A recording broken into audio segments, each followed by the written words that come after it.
Soy el fotógrafo Rodrigo Pelicier. En este video les quiero dar un consejo que yo sé que es muy práctico. La mayoría de ustedes seguramente cuando enfoca en automático lo hace apretando el botón del disparador.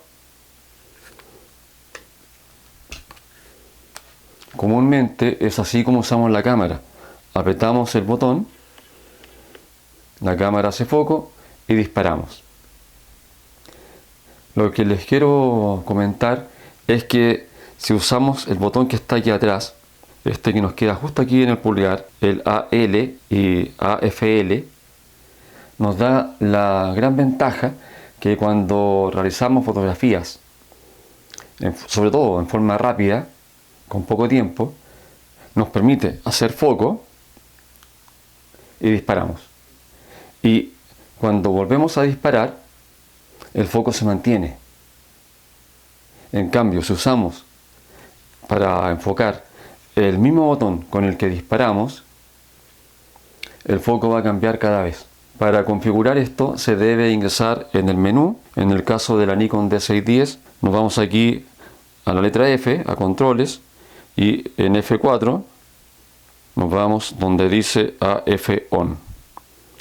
Lo activamos, como pueden ver aquí en la pantalla, y ahora ya podemos enfocar. No sé si ahí lo escuchan en el micrófono.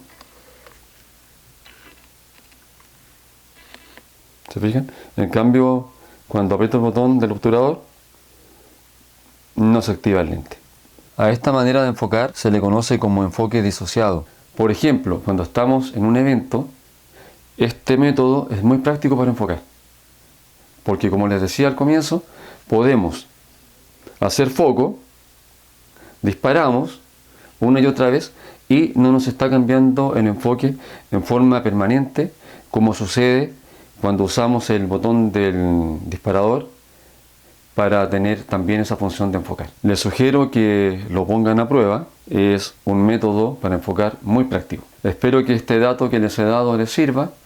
Si es así, les sugiero una vez más que se suscriban a mi canal y también que hagan clic en la campana de YouTube para recibir las notificaciones cada vez que yo suba un video al canal. Que estén muy bien y nos vemos pronto en otro video.